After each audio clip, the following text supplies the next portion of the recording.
So, the question about the sources of morality can be clarified into two types of questions. The first type of questions here you see in the left box are the questions about historical origins of morality. The second type of questions here in the right box are the questions about mechanism of morality. For historical questions, we ask, what is the source of our morality? How did humans form moral ideas, concepts, and principles? When did humans begin to distinguish right from wrong? Why did humans in an early society consider a universal moral principle important? To answer these historical questions, we need to consider the very beginning of the human civilization, the emergence of moral concepts, the first moment that humans tell the difference between what is right and what is wrong. For the right part mechanism question, we ask, are there any different ways that people approach a moral question? Is there a universal moral truth?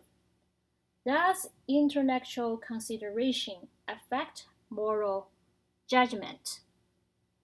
To reflect on these questions, we could picture a context where when we see some homeless people around the square, they are in need of food, shelter, and probably other services.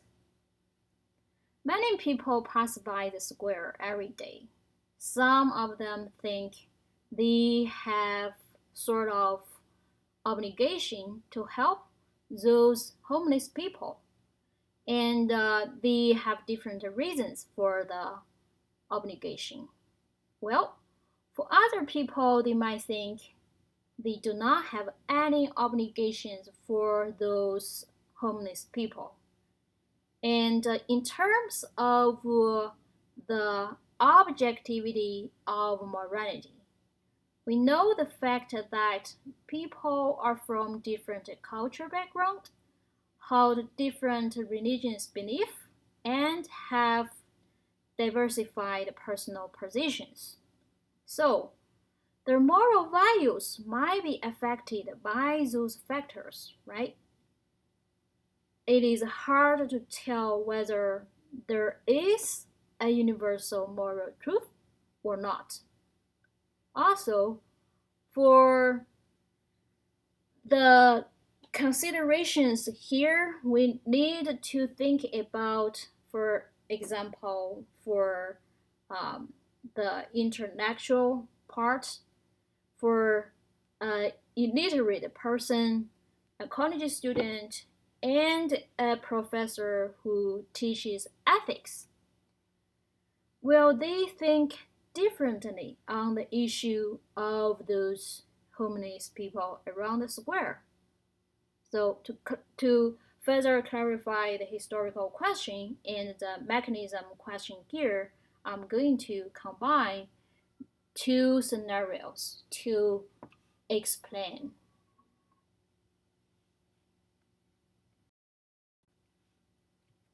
The first scenario gives us an opportunity to think about the historical question. Imagine before the dawn of the human civilization, when there is no society, no morality, no family, etc. People rely on themselves to obtain daily resources to survive. There are three people, A, B, and C. During a certain season, they rely on this apple tree for their daily food supplies.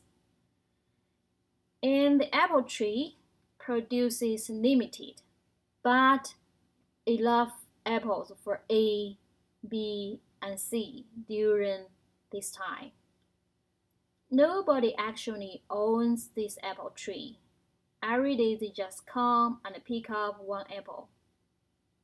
No one picks up more than one apple. But on a certain day, A picked up all the apples on the tree.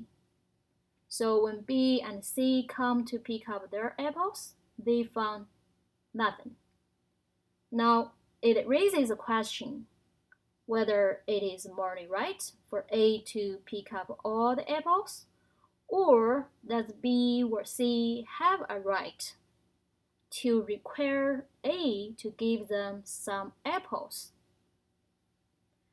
The historical question here is, when do they decide that it is morally wrong to pick up all the apples on the tree and leave nothing for others? Or they might decide it is morally wrong for other people to ask for apples because now the apples are private properties of the person A and he has a right, probably, to decide how to handle his own property, no matter the decision is to give apples away or to keep them by himself. It seems to be no matter what the decision is, at a certain point before the dawn of human civilization, people in a certain geographical area somehow reach unanimity and agreed on some essential moral principles.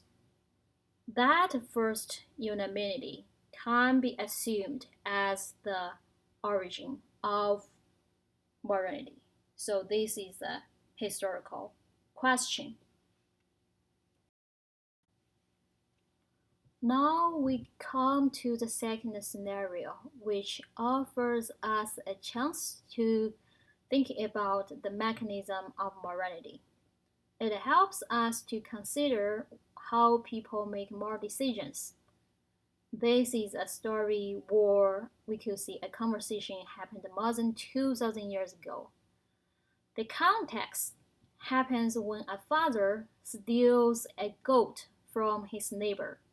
Now, the question for the father's son would be whether he would report his father to the judge to take responsibility for being a good citizen of the country, or he should conceal his father's behavior to fulfill the fidelity to his father as being a good son. The real story turned out to be a different situation happened before China was united as a country. A king's father kills a person. We do not know whether his father kills that person accidentally or intentionally.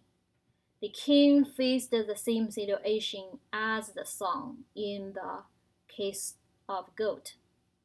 And eventually the king gives up his throne and lives in seclusion with his father, but from the world.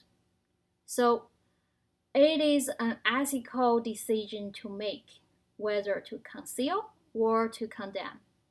Well, years ago when I was in a conference, some Western professors had difficulties for the father and the son concealing situation. They cannot understand how could this happen, or we call this sort of consanguinity privilege. But if I mention spousal privilege, the question seems to be much easier for them to understand. Spousal privilege, sometimes we also call this marital privilege or husband-wife privilege, includes two parts: the spousal communication privilege and testimonial privilege. In the United States, Spousal communication privilege applies both in civil and in criminal cases.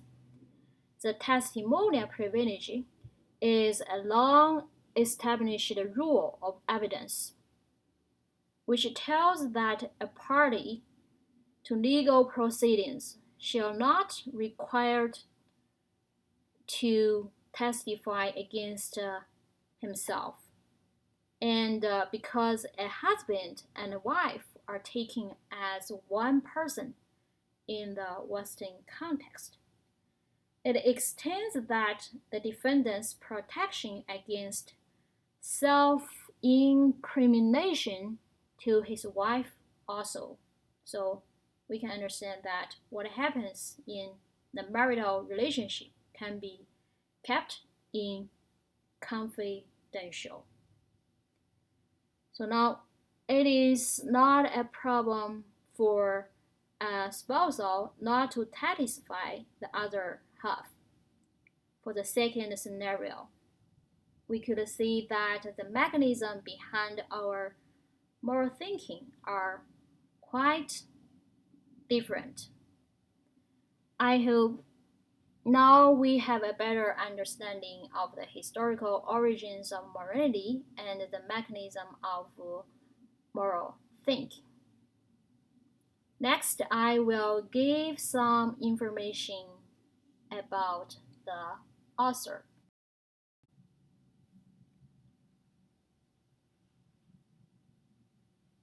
Edward Westermarck was born in a well family and he was well educated. He was a Finnish philosopher and a sociologist. When he was 30 years old, he became a lecturer of sociology. When he was 44 years old, he was promoted to professor of moral philosophy. During his career, he specialized in the sociological research of marriage, such as customs of marriage, and he was also a moral relativist. He opposed to the idea that there is a universal moral truth. He was also, we see, a radical thinker during his time because he was quoted as the first Darwinian sociologist or the first sociobiologist. And it is well known to us that at the end of 19th century and even the first half of the 20th century, if you believe in Darwinian evolutionary theory, then you are actually a radical thinker. Okay? So, in terms of the sources of moral ideas, now we are sure that if we ask people about the sources of moral ideas, if we ask people how do they get their moral ideas, we might get quite different responses from people around us. Some people will say their moral concepts are from common sense. Some people will say that they learn normal principles by listening to their parents and other people. So some people might say that I actually learn all the morality through thinking hard or use my reason or rationality. Then, what is the point for Edward Westermarck? I will explain in the next part.